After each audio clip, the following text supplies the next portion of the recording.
फातिमा की रानी माँ, प्रभु यीशु की माँ, आसरा तू ही है माँ।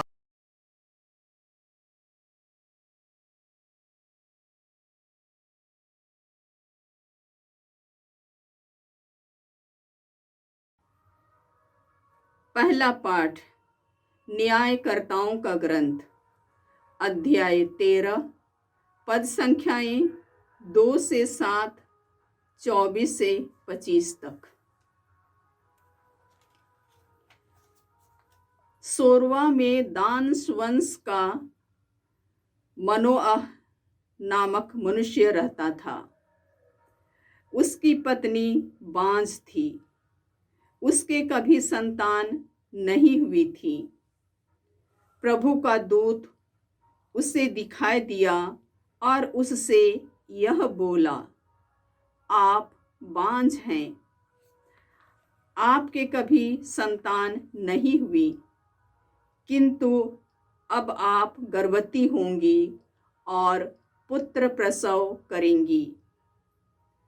आप सावधान रहें, आप ना तो अंगूरी या मदिरा पिए और ना कोई अपवित्र वस्तु खाएं, क्योंकि आप गर्भवती होंगी और पुत्र प्रसव करेंगी।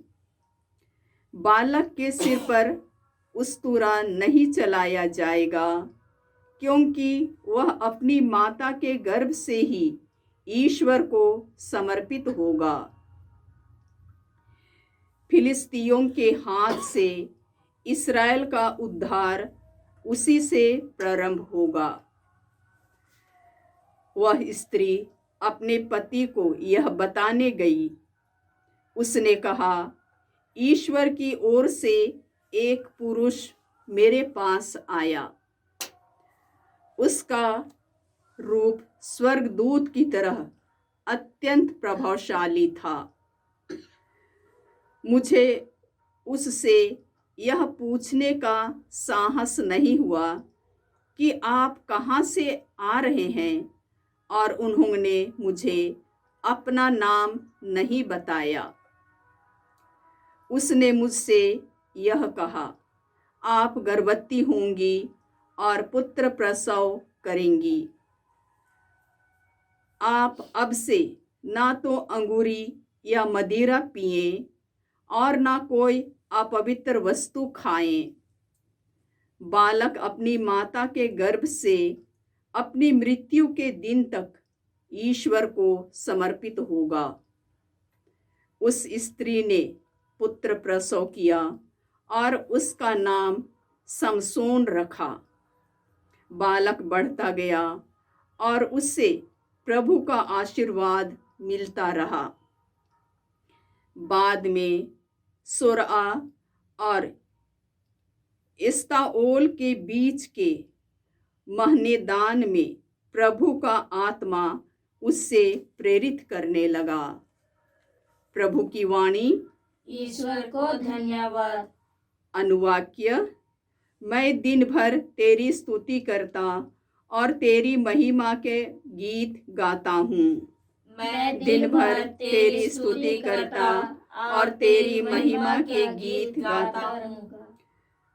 तू मेरे लिए आश्रय की चट्टान और रक्षा का शक्तिशाली गढ़ बन जा, क्योंकि तू ही मेरी चट्टान और मेरा गढ़ है। तू मुझे दुष्टों के हाथ से छुड़ा। अनुवाक्य। मैं दिन भर तेरी स्तुति करता और तेरी महिमा के गीत गाता हूँ। मैं दिन भर तेरी स्तुति करता और तेरी महिमा के गीत गाता हूँ। हे प्रभु, तू ही मेरा आसरा। मैं बचपन से तुझ पर ही भरोसा रखता हूँ। मैं जन्म से तुझ पर ही निर्भर रहा हूँ। माता के गर्भ से मुझे तेरा सहारा मिला है। अनुवाक्य। मैं दिन भर तेरी स्तुति करता और तेरी महिमा के गीत गाता हूँ।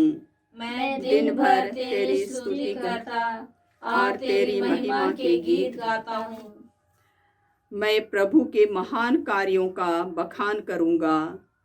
मैं तेरी न्याय प्रियता घोषित करूँगा। हे प्रभु, मुझे बचपन से ही तेरी शिक्षा मिली है। मैं अब तक तेरे महान कार्य घोषित करता रहा हूँ। अनुवाक्य: मैं दिन भर तेरी स्तुति करता और तेरी महिमा के गीत गाता हूँ। मैं दिन भर तेरी स्तुति करता और तेरी महिमा के गीत गाता हूँ। जय घोष। alleluia। हे यिशै के वंशज, राष्ट्रों की ज्योति, हमें बचाने आने में देर ना कर। alleluia। प्रभु आप लोगों के साथ हो और आपकी आत्मा के साथ। संत लूकस के अनुसार पवित्र सुसमाचार। हे प्रभु, तेरी महिमा हो। अध्याय 1 पदसंख्याएं 5 से 25 तक। यहूदिया के राजा हेरोद के समय अबियस के दल का जकरियस नामक एक याजक था। उसकी पत्नी हारून वंश की थी और उसका नाम एलिजाबेथ था। वे दोनों ईश्वर की दृष्टि में धार्मिक थे। वे प्रभु की सब आज्ञाओं और नियमों का निर्दोष अनुसरण करते थे। उनके कोई संतान नहीं थी, क्योंकि एलिजाबेथ बांझ थी और दोनों बूढ़े हो चले थे। जकरियस नियुक्ति के क्रम से अपने दल के साथ याजक का कार्य कर रहा था। किसी दिन याजकों की प्रथा के अनुसार उसके नाम चिट्ठी निकली कि वह प्रभु के मंदिर में प्रवेश कर धूप जलाए। धूप जलाने के समय सारी जनता बाहर प्रार्थना कर रही थी। उस समय प्रभु का दूत उसे धूप की वेदी की दाईं ओर दिखाई दिया। जकरियस स्वर्गदूत को देखकर घबरा गया और भयभीत हो उठा। परंतु स्वर्गदूत ने उससे कहा, जकरियस, डरिए नहीं, आपकी प्रार्थना सुनी गई है। आपकी पत्नी एलिजाबेथ के एक पुत्र उत्पन्न होगा। आप उसका नाम यूहन्ना रखेंगे। आप आनंदित और उल्लसित हो उठेंगे और उसके जन्म पर बहुत से लोग आनंद मनाएंगे। वह प्रभु की दृष्टि में महान होगा। अंगूरी और मदिरा नहीं पिएगा। अपनी माता के गर्भ में ही वह पवित्र आत्मा से परिपूर्ण हो जाएगा और इस्राएल के बहुत से लोगों का मन उनके प्रभु ईश्वर की ओर उन्मुख करेगा। वह एलियस के मनोभाव और सामर्थ्य में प्रभु के आगे चलेगा, जिससे वह पिता और पुत्र का मेल कराए, स्वेच्छाचारियों को धर्मियों की सद्बुद्धि प्रदान करे और प्रभु के लिए एक सुयोग्य प्रजा तैयार करे। पर जकरियस ने स्वर्गदूत से कहा, इस पर मैं कैसे विश्वास करूं, क्योंकि मैं तो बूढ़ा हूं और मेरी पत्नी बूढ़ी हो चली है। स्वर्गदूत ने उसे उत्तर दिया, मैं गाब्रिएल हूं, ईश्वर के सामने उपस्थित रहता हूं। मैं आपसे बातें करने और आपको यह शुभ समाचार सुनाने भेजा गया हूं। देखिए, जिस दिन तक ये बातें पूरी नहीं होंगी, उस दिन तक आप गूंगे बने रहेंगे और बोल नहीं सकेंगे, क्योंकि आपने मेरी बातों पर, जो अपने समय पर पूरी होंगी, विश्वास नहीं किया। जनता जकरियस की बाट जोह रही थी और आश्चर्य कर रही थी कि वह मंदिर में इतनी देर क्यों लगा रहा है। बाहर निकलने पर जब वह उनसे बोल नहीं सका, तो वे समझ गए कि उसे मंदिर में कोई दिव्य दर्शन हुआ है। वह उनसे इशारा करता जाता था और गूंगा ही रह गया। अपनी सेवा के दिन पूरे हो जाने पर वह अपने घर चला गया। कुछ समय बाद उसकी पत्नी एलिजाबेथ गर्भवती हो गई। उसने 5 महीने तक अपने को यह कहकर छिपाए रखा, यह प्रभु का वरदान है। उसने समाज में मेरा कलंक दूर करने की कृपा की है। प्रभु का सुसमाचार। हे क्रिस्त तेरी स्तुति हो। क्रिस्त में प्रिय भाई और बहनों, आज का पहला पाठ न्यायकर्ताओं के ग्रंथ से है। अध्याय 13 प्रसंगियाए 2 से 7, फिर 24 से 25 तक। इसमें हमने सुना सोरआ में दान वंश का मानोआह नामक मनुष्य रहता था। उसकी पत्नी बांझ थी, उसके कभी संतान नहीं हुई थी। प्रभु का दूत उसे दिखाई दिया और उससे यह बोला, आप बांझ है, आपके कभी संतान नहीं हुई, किंतु अब आप गर्भवती होंगी और पुत्र प्रसव करेंगी। आप सावधान रहें, आप ना तो अंगूरी या मदिरा पिए, और आप गर्भवती होंगी और पुत्र प्रसव करेंगी।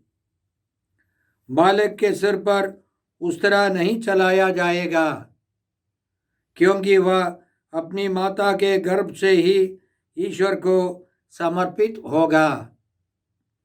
फिलिस्तियों के हाथों से इस्राएल का उद्धार उसी से प्रारंभ होगा। उस महिला ने जाकर अपने पति को यह सब सुनाया और अंतिम में हमने सुना उस स्त्री ने पुत्र प्रसव किया और उसका नाम समसोन रखा।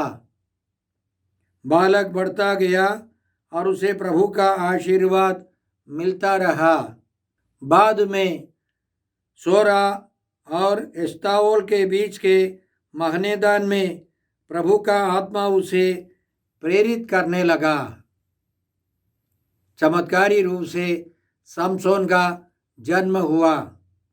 हम जानते हैं हर एक महिला माँ बन जाती है, वह बड़ी चमत्कारी रूप से माँ बनती है। ईश्वर के बहुत बड़े वरदान से ही हर एक महिला माँ बनती है, बच्चे को जन्म देती है। और आज के पवित्र वचनों के द्वारा ईश्वर हमें बहुत कुछ सिखाना चाहता है। सबसे पहले माता पिता की भूमिका। जैसे समसोन की माँ को अंगूर या मदिरा नहीं पीना है, पवित्र वस्तु की ही खाना है, भोजन पवित्र भोजन करना है। इन सबों का मतलब है माता पिता पवित्र जीवन बिताए। बच्चों को जन्म देना काफ़ी नहीं है, माता पिता को पवित्र जीवन बिताना है। ईश्वर की इच्छाओं के अनुसार, यीशु के नियमों के अनुसार जीवन बिताना है, तभी उनके बच्चे अच्छे बनेंगे, आगे बढ़कर समाज के लिए, प्रभु के लिए, कलीसिया के लिए, अपने लिए महान कार्य कर सकेंगे। दूसरा रहस्य यह है कि हर एक व्यक्ति ईश्वर की ओर से आता है। यशायाह नबी के ग्रंथ अध्याय 66 में ईश्वर कहता है, मैंने अपने हाथों से सब कुछ बनाया है, सब कुछ मेरा ही है। हर एक व्यक्ति ईश्वर का बहुत बड़ा वरदान है। ईश्वर की कृपा से हर एक व्यक्ति मनुष्य के रूप में प्रकट होता है। स्तोत्र 127 पद संख्या 3 में हम लोग इस प्रकार पढ़ते हैं, पुत्र प्रभु द्वारा दी हुई विरासत है, संतति प्रभु द्वारा प्रदत्त पारितोषिक है। प्रभु का वरदान है बाल बच्चे। स्तोत्र 39 में स्तोत्रकार इसी तरह कहता है, तूने मेरे शरीर की सृष्टि की, तूने माता के गर्भ में मुझे गढ़ा। मैं तेरा धन्यवाद करता हूँ। मेरा निर्माण अपूर्व है, तेरे कार्य अद्भुत है, मैं यह अच्छी तरह जानता हूँ। जब मैं अदृश्य में बन रहा था, जब मैं गर्भ के अंधकार में गढ़ा जा रहा था, तो तूने मेरी हड्डियों को बढ़ते देखा। तूने मेरे सब कर्मों को देखा, वे सब तेरे ग्रंथ में लिखे हैं। घटित होने के पूर्व ही मेरे दिनों की सीमा निर्धारित की गई है। सब कुछ ईश्वर की देन है, ईश्वर की कृपा है। ईश्वर ने हमारे शरीर को बढ़ते देखा है, न केवल बाहर इस पृथ्वी पर। जब हम लोग माँ के गर्भ में रहते थे, गर्भ के अंधकार में रहते थे, तब ईश्वर ने सब कुछ देखा, परखा है। बड़े आनंद से ईश्वर ने हमारा विकास होने दिया। अपने जन्म के बारे में स्तोत्रकार स्तोत्र 22 में इसी तरह लिखता है, पद संख्या 10 और 11 में, तूने मुझे गर्भ से निकाला और माता की गोद में सुरक्षित रखा। मैं जन्म से ही तुझे अर्पित किया गया, माता के गर्भ से ही तू मेरा रक्षक है। अक्सर हम सोचते हैं किसी डॉक्टर ने या किसी दाई ने, नर्स ने हमको अपनी माँ के गर्भ से निकाला। नहीं, स्तोत्रकार कहता है, तूने मुझे गर्भ से निकाला और माता की गोद में सुरक्षित रखा। हमको ईश्वर ने सुरक्षित रखा। माँ के गर्भ से बाहर आने की शक्ति प्रभु ने हमें दी है। ईश्वर की बड़ी कृपा से हम सुरक्षित इस दुनिया में आए। हम ईश्वर को धन्यवाद देते हैं इन महान रहस्यों के लिए। यशायाह नबी अपने नाम के बारे में इस प्रकार लिखते हैं, अध्याय 49 में, मैं माता के गर्भ में ही था जब उसने मेरा नाम लिया। उसने मेरी वाणी को अपनी तलवार बना दिया और मुझे अपने हाथ की छाया में छिपा लिया। और आगे नबी कहता है ईश्वर की ओर से, मैंने तुम्हें अपनी हथेलियों पर अंकित किया है। तुम्हारी चार दीवारी निरंतर मेरी आंखों के सामने है। हमारा नाम तक प्रभु ने पहली बार लिया है। ईश्वर हमको कितना प्यार करता है, इसलिए हम अपने जीवन के लिए और साथ साथ महान व्यक्तियों के लिए, समसोन जैसे महान व्यक्तियों के लिए, महान नबियों के लिए ईश्वर को धन्यवाद देते हैं और प्रार्थना करते हैं हमारे बीच समसोन के समान, यूहन्ना बपतिस्ता के समान महान नबी उत्पन्न हो जाए। संत पेतरुस और पौलुस के समान महान नबी और सुसमाचार के प्रचारक उत्पन्न हो जाए। प्रभु उनको तैयार करे। आज के सुसमाचार के पवित्र वचनों को लेकर हम घंटों तक, दिनों तक मनन करते रह सकते हैं, लेकिन समय की सीमा में हम कुछ महान रहस्यों को लेकर मनन चिंतन करें, ध्यान दें। सबसे पहले संत लूकास अपने सुसमाचार की शुरुआत मंदिर से शुरू करते हैं। जकरियास नामक एक महान पवित्र पुरोहित मंदिर में धूप चढ़ा रहे थे, आराधना कर रहे थे। और संत लूकास के सुसमाचार के अंतिम में हम लोग इस प्रकार पढ़ते हैं, अध्याय 24 में, वे उन्हें, यीशु के शिष्य लोग, यीशु को दंडवत कर बड़े आनंद के साथ यरूशलेम लौटे।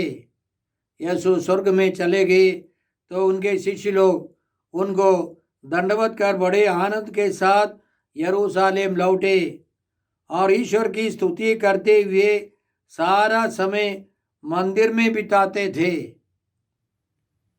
यीशु के शिष्य लोग यीशु के स्वर्गारोहण के बाद बड़ी खुशी से यरूशलेम नगर लौटे।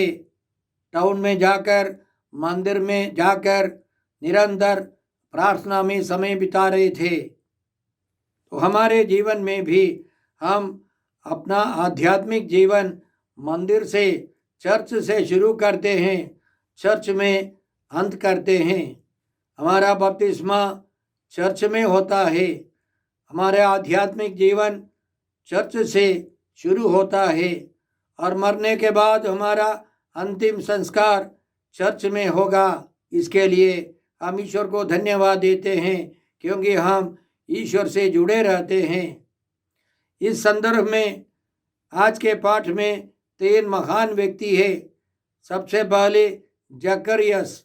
जकरियस नाम का मतलब है याहवेह ने याद की है, यहोवा ईश्वर ने याद की है। दूसरा महत्वपूर्ण व्यक्ति है एलिजाबेथ, जकरियस की पत्नी। वो भी धार्मिक महिला थी। एलिजाबेथ नाम का मतलब है मेरे ईश्वर ने मन्नत रखी है, मन्नत मानी है। तीसरा व्यक्ति है योहन। जकरियस और एलिजाबेथ को ईश्वर योहन नामक एक पुत्र को देने वाला है। योहन शब्द का मतलब है यहोवा ने कृपा दृष्टि की है। इन तीनों व्यक्तियों के नाम हमें यह सिखाते हैं कि हमारा जीवन ईश्वर से जुड़े रखना है। हमें ईश्वर से गहरा रिश्ता रखना है, गहरा संपर्क होना है। हम ईश्वर पर भरोसा रखें, ईश्वर पर विश्वास रखें, ईश्वर को प्यार करें। आज के सुसमाचार का तीसरा महत्वपूर्ण रहस्य है कि संत योहन को क्या क्या खाना है, कैसे जीवन बिताना है। ईश्वर का संदेश, ईश्वर की इच्छा, ईश्वर की आज्ञा इस प्रकार है। वह प्रभु की दृष्टि में महान होगा, अंगूरी और मदिरा नहीं पिएगा।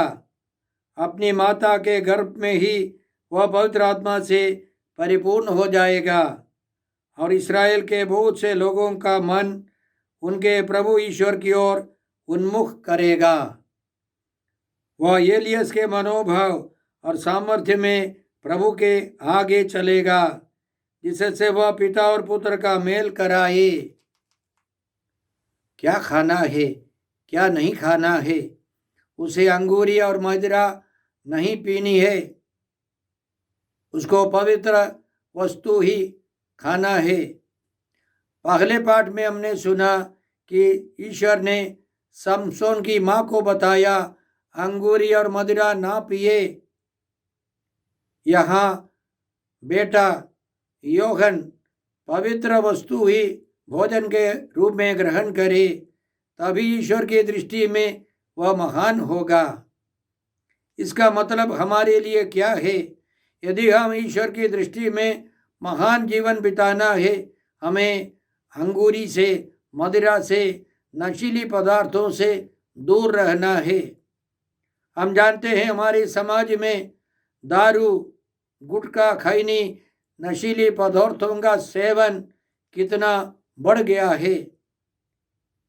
अधिकारियों के अनुसार 10 सेकंड में एक शराबी मरता है। इस इलाके में कई छोटी छोटी गुमटियों में लोग नशीली पदार्थों को बेचते हैं। बहुत सारे युवक जाकर वहाँ उसको खरीद लेते हैं, उसका सेवन करते हैं, बर्बाद हो जाते हैं। कहा जाता है इन दिनों उन गुमटियों की संख्या बढ़ रही है। पिछली बार मैं अपनी छुट्टी में अपना घर गया। मेरे पड़ोसी मित्र लोग कह रहे थे कि जिस स्कूल में हम लोग पढ़ते थे उसी स्कूल के बच्चों में बहुत सारे बच्चे इन दिनों नशीली पदार्थों का सेवन करते हैं। वे पागलों के समान काम करते हैं, व्यवहार करते हैं। भाई और बहनों, हमें सतर्क रहना है। हम खुद नशीली पदार्थों से दूर रहें। हम अपने बाल बच्चों को सिखाए इन सभी भयंकर बुराइयों से दूर रहें। एक बार इसी तरह के बंधन में फंस जाते हैं, बाहर आ जाना बहुत कठिन है। यह बहुत बुरा शैतान है, शैतानी बंधन है। इन सबों से हमें दूर रहना है। उत्पत्ति ग्रंथ में हम लोग पढ़ते हैं कि इब्राहिम की पत्नी सारा के बच्चे नहीं थे और ईश्वर ने उसे इसहाक नामक एक पुत्र दिया। इसहाक के पुत्र याकूब की पत्नी राहेल के बच्चे नहीं थे और ईश्वर ने उसे यूसुफ और बेंजामिन नामक बच्चे दिए। इसी तरह अभी हमने सुना समसोन की माँ को ईश्वर ने समसोन को दिया। सामुएल की माँ अन्ना के बच्चे नहीं थे। उसने ईश्वर से दिल खोलकर प्रार्थना की और ईश्वर ने उसे सामुएल नामक बच्चा दिया। आगे चलकर वह नबी बन गया। अन्ना को और बच्चे ईश्वर ने दिए। और आगे संत लूकस प्रस्तुत करने वाले हैं कि माता मरियम से ईश्वर बिना मानवीय पिता के एक पुत्र को भेजने वाले हैं, वह यीशु है।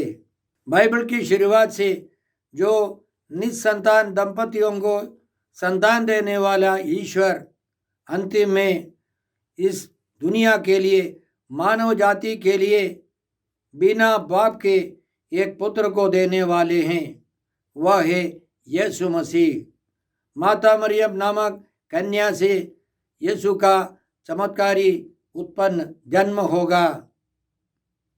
हम ईश्वर को धन्यवाद देते हैं इन चमत्कारों के लिए, विशेष रूप से संत यूहन्ना और प्रभु यीशु के लिए, और प्रार्थना करते हैं कि हम ईश्वर की इच्छा के अनुसार जीवन बिताए। हे पिता ईश्वर, हे प्रभु यीशु, हे पवित्र आत्मा ईश्वर, आज के सारे पवित्र वचनों के लिए हम तुझे धन्यवाद देते हैं और प्रार्थना करते हैं कि हम ईश्वर से जुड़े रहें, ईश्वर की इच्छा के अनुसार जीवन बिता सके।